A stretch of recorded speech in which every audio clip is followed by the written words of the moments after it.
Hello, my name is Caitlin with Gap Connections, and in this video, I'm going to show you how to successfully complete the self-assessment.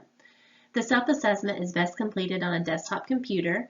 Phones and tablets can be used, but the user experience is best on a desktop.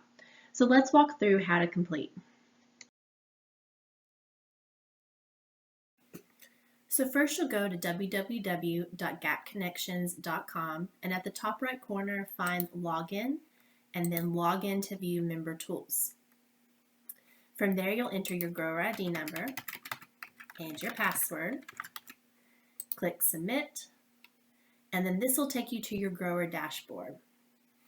From the grower dashboard, you'll find self-assessment, and then tobacco or hemp self-assessment, depending on which crop you are completing this for. But today, let's take a look at tobacco. From this landing page, you will see either a start or an update, depending on if this is the first time that you are accessing the self-assessment. I have already started, so I'm going to update. Now it's best to complete the self-assessment after your application has been approved. Because I have an approved certification application, you can see that some of my information is pre-populated. If any of the information has changed from the time of application, simply click in the box and make your edits. The number of questions that you see will depend on what cycle of the certification program that you are in. Growers who are in the full audit year of the certification program will see less questions. Growers in the site visit will see more questions, but many will be pre-populated based on the previous year's certification monitoring visit. So simply verify that all the information is still correct and make any changes as needed. So I have my self-assessment open. You'll see the percentage at the right-hand side of the screen along with my Save button. Our goal here is to answer all the questions and see 100%. So I'll scroll down here and find all the questions that are not shaded. I will enter some information, and then I'm going to click Save so that you can see that the shading and the percentage updates. Now I wanted to point out a couple of questions that are frequently asked about. Question number 4, you'll see that the variety information and the total number of acres is pre-populated from the application, but you must include the seed lot number for this to be complete. If you purchase your plants, this information can be obtained from the seed provider.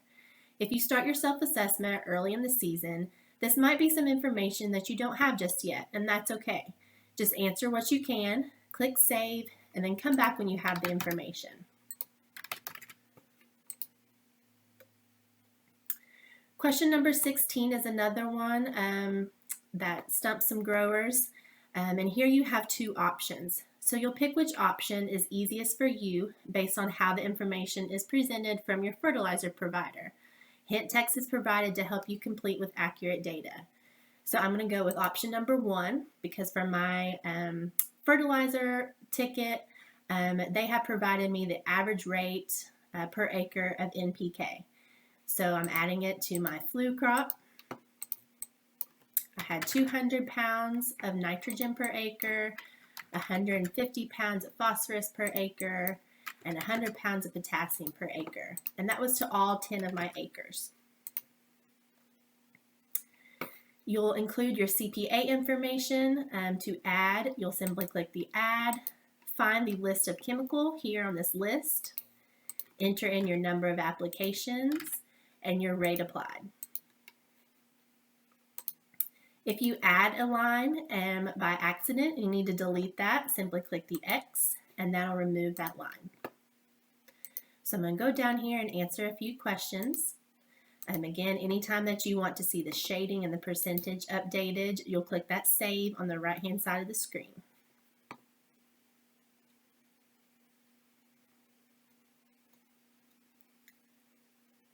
Now there are some questions that pertain to last year's crop, so be sure that you read the questions carefully.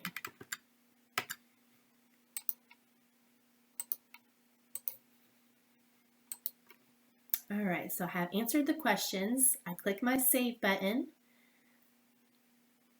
and I see that everything's at 100%, so I'm ready to submit.